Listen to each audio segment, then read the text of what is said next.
Welcome to High Cheese with Darren Maloney. Today is Friday, August 12th, 2022. Now, every red-blooded American has to be outraged. Every freedom-loving American has to be outraged over the FBI and the Department of Justice this past week. To raid Mar-a-Lago, a former president's residence, over some pieces of paper that some bureaucratic nerd said they didn't receive. We know what's going on here. They're after Trump. They don't want Trump to run. And as you must have heard hundreds of times this past week, if they can do it to Trump, they can do it to you. And they will. I'll get into that later with the 87,000 IRS agents that are being hired with guns. This is not funny. I think it was Sebastian Gorka mentioned that any FBI agent that has a conscience, that has ethics, should resign immediately. And you have to do that to save your organization. Because your organizations, your agencies, your bureaus, they're going down. Once the Republicans take over, these investigations are not going to stop. And there are good people in the FBI. But you likely should resign because you are going to get caught up in the firestorm that's coming once the Republicans take over. Now, I've mentioned before in the past that a dear friend of mine was a member of the Bureau, and he quit. He couldn't take what was going on. It was overly politicized. And it wasn't just the people in the C-suites. It trickled down into the rank and file. And he goes, this is not what I joined the FBI for. And this guy is a brilliant guy. And this guy is a regular guy. Just as moral as any other American at the time. But he saw it coming. And he said, enough of this. I want no part of this. And this is what members of the Department of Justice and the FBI have to do today. In a way, it's self-serving, as I said before, because you're going to get caught up in this whirlwind that's coming. And this is not funny stuff. You know, I like to take light of a lot of things, but this is really not funny stuff. When you could do this to the former president of the United States. This is Cuba. This is Cuba under Castro. People disappear in Cuba. I'm sure the Department of Justice and Joe Biden want Trump to disappear. But this is not in America. We have to save this. We have to save America. And this is how we save America. By protecting this president and rallying around this president. Because if they can do it to him, they can do it to you. And you have to get involved. If it's being a committee man in the Republican Party, if it's being a poll watcher, you have to do it. You have to get involved. There's no choice. Now, I hear these religious people that, they don't want to fight. Oh, this is God's will. We have to let God's will happen. No, that's not what God wants you to fight. God wants you to fight for a free and fair country. So you're really not being a good Christian when you say, God, it's God's will that Trump gets raided. No, you have to fight this. God gave us free will to fight. And maybe it's God's will that we do fight back. So I like to go to Timeline just to point out the absurdity of what they're doing. They're using the levers of the administrative state to take down a former president of the United States and to take down you and me. But the upside is they're so incompetent that I don't think they can get it done. But that's no excuse. The administrative state has to be altered. They're full of evil and incompetent people. I don't know who it said. I think maybe it was my dad said, going through life arrogant and stupid is not a good thing. And this is the administrative state today. They're arrogant. They have power, but they're stupid. And stupid people with power do tremendously bad things. And that's what's going on today with Trump. And we have to fight this. So I like to go to Timeline just to frame this whole thing. And what I'm going to do is I'm going to go directly to the CNN website just to frame this whole stupidity, this whole evil stupidity taking place against the former president of the United States. So it all started in May 2021. And again, this is how the administrative state concocts these things. They weren't finished with Trump. They were after Trump the day he left. So this is just one of the events that the administrative state, deep state, whatever you want to call it, right now it's the same thing. Because as this whole thing is blowing up in Washington's face, right now I find very little difference between the deep state and the administrative state. So May 2021, that's over a year ago. It says an official from the National Archives contacts the Trump's team about several important documents that weren't handed over before Trump left the White House. And what the National Archive is, it's a librarian on steroids. Some of you are old enough to remember going to a library and you got the librarian sitting behind a desk going, shh, shh, control freak. And that's what we have here. And as they swore their allegiance to the Democratic Party and the deep state and the administrative state, they rose up in the ladder. And those at the top of the National Archives, they wanted to get Trump. And you know what they wanted? And this is according to CNN. We're missing some of Trump's letters to Kim Jong-un. Where were those love letters that everybody talked about Trump writing to Kim Jong-un? I don't have them. Where are they? They're missing. You know what else is missing? We want the map of Hurricane Dorian that Trump drew on at one of his press conferences. Where is it? It's missing. So that's how this whole thing started, according to CNN. They wanted Trump's love letters to Kim Jong-un, and they wanted Trump's map. Now, I'm sure there's some other things, but that's how this whole thing started. And I'll tell you, 9 times out of 10, because I've dealt with these type of bureaucrats, they lose these documents, and then they claim they never got them, just to cover their own butts. Maybe it happened here, maybe it didn't, but nevertheless, they're asking for it, and this is what they're asking for. So then in the fall, later on that year in 2021, National Archives gets frustrated because they're getting a slow walk from the Trump team.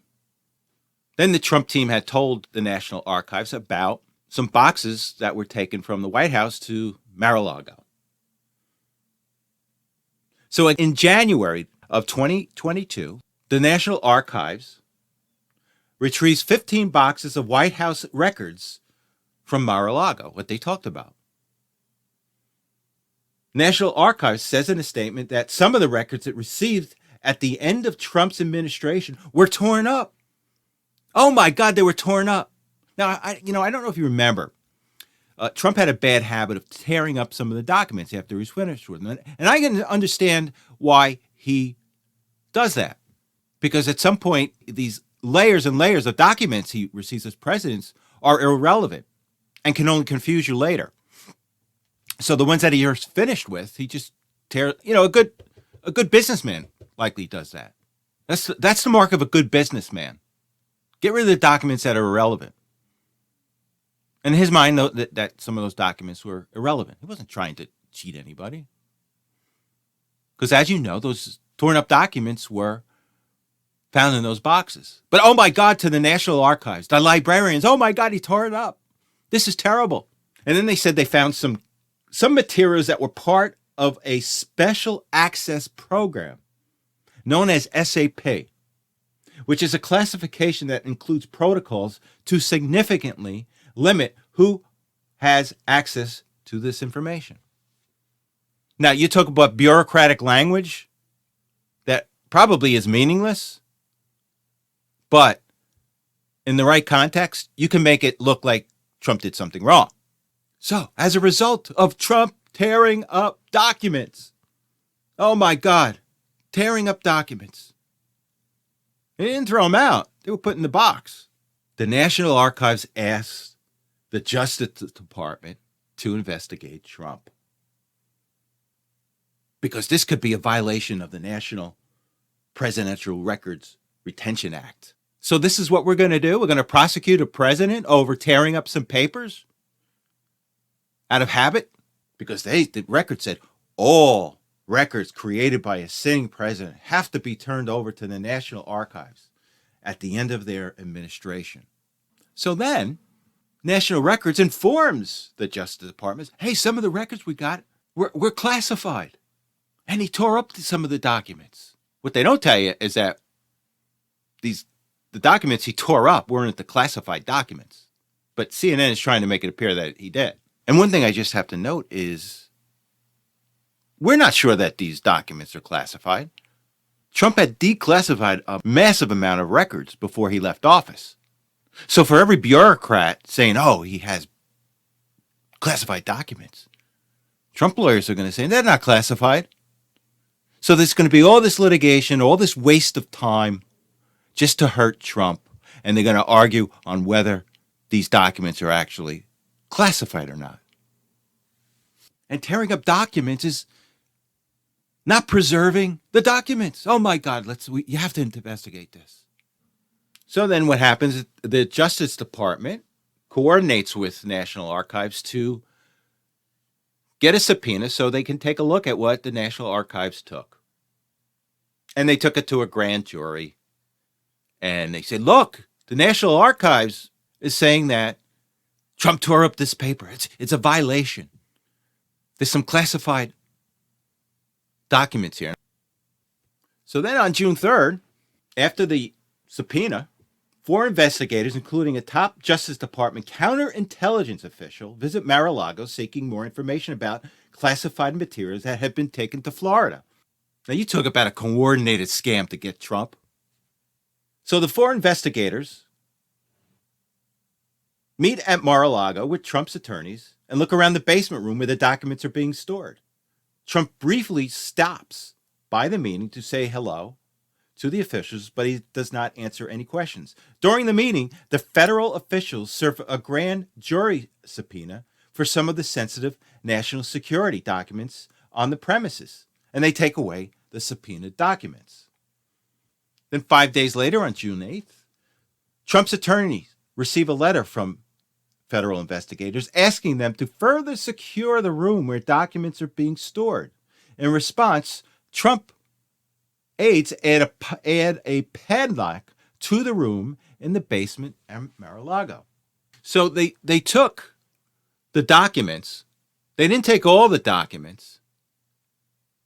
And they tell Trump's attorneys at Mar-a-Lago, all right, we got documents, but the ones that are remaining in there, just put them in keep them padlocked. Well, to me and any other normal American would say, oh, okay, they took the ones that they wanted and they left the ones that they didn't. But not the Justice Department. On August 8th, the day that Richard Nixon resigned. It's funny how these people love dates. They love to execute things on dates. I don't know why. But I'm sure the fact that Richard Nixon resigned on August 8th had something to do with this raid. So they raid Mar-a-Lago. And they take the documents that they already saw and didn't take. So apparently, to me, they had to keep something there for a good dog and pony show. They knew this thing was coming. They knew Mar-a-Lago was going to get raided. They went in there. They didn't take everything because, you know what? We needed something for the dog and pony show that was coming on August 8th. That's why they left the documents there. Their whole intent was to raid Mar-a-Lago. From the time that the National Archives said they were missing the love letters from Trump to Kim Jong-un, to the first visit from the Justice Department at Mar-a-Lago, saying, hey, just padlock those other ones. This was a setup. But it didn't go as well as they hoped. There was huge backlash by the public. Alan Dershowitz said, oh, this is awful. I'm not using his same words. Even the so-called legal experts on CNN said this is wrong. And with that said, I'm going to go to a clip. And it's Paul Callan, one of the legal experts at CNN. So let me just play it, and then we'll come back and discuss. Questions. There are not a lot more answers to come. We've heard a lot about the Presidential Records Act now and have for quite some time. If this becomes a Presidential Records Act violation, not more, do you think it is enough to warrant all of this? No, it's not enough to warrant all this. And this is a daring and dangerous move by the Department of Justice to serve a warrant on a former president and to raid his personal residence. So everything's hitting the fan for the Department of Justice and the FBI after this. They knew they made a mistake on this thing. And what is a swampy bureaucrat going to do under those circumstances? I'm specifically talking about Garland. He's going to leak a story to Newsweek that says, hey, the Attorney General knew nothing about this. And you know what happened when that story came out? Dollars to donuts. Chris Wray went nuts. And what happens in those situations? He called the chief of staff to the President of the United States and said, wait a second, I'm not taking the heat for this. Garland was on board with this thing. And now he's leaking stories to Newsweek saying that he knew nothing about it.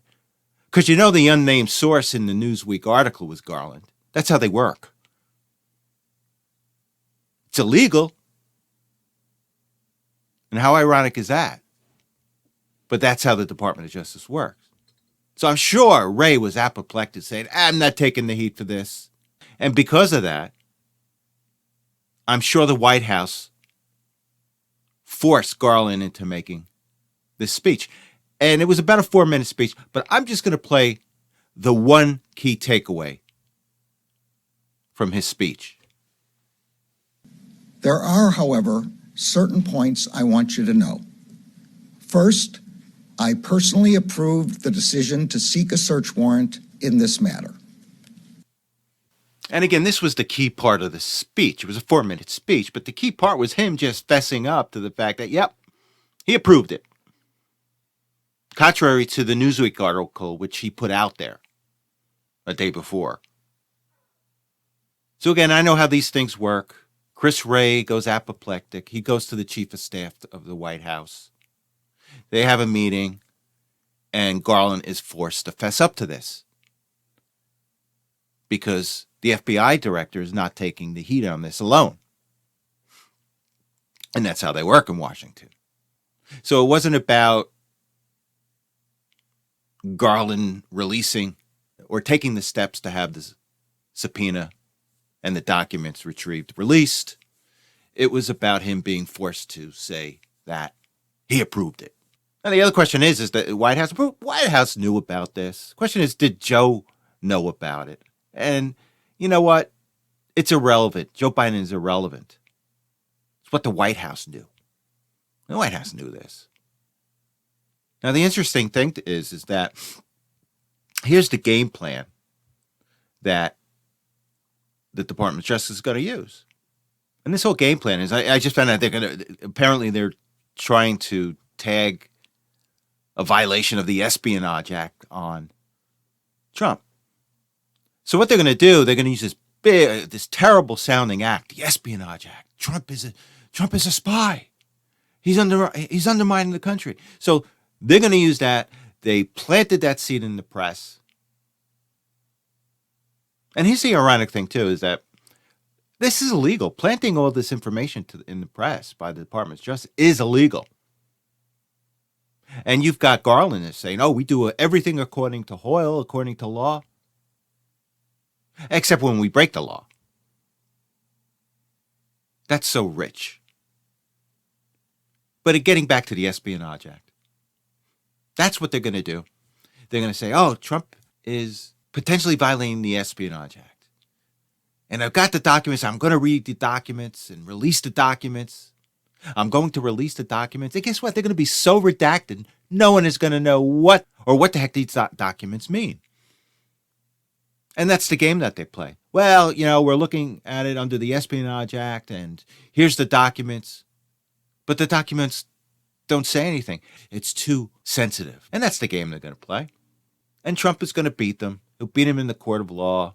He'll beat him in the court of public opinion. But this is what they're trying to do. So we shall see. So the deep state and the Democrats have the Department of Justice and the FBI going after Trump.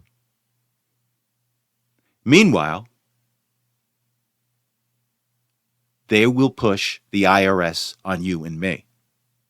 And the reason I say that, and I think many of people that are listening are aware, is that the Inflation Reduction Act, which is far from reality.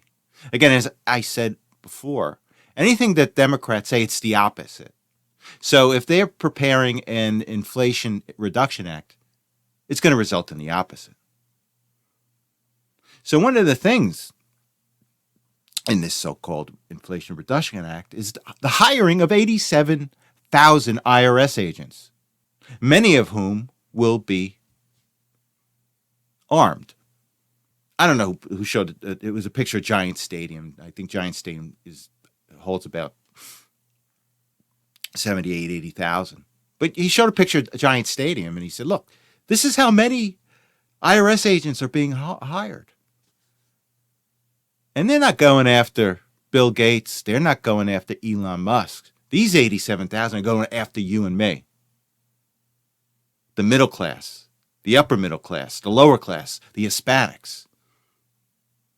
They are going to use these newly hired IRS agents to harass and to go after their political enemies.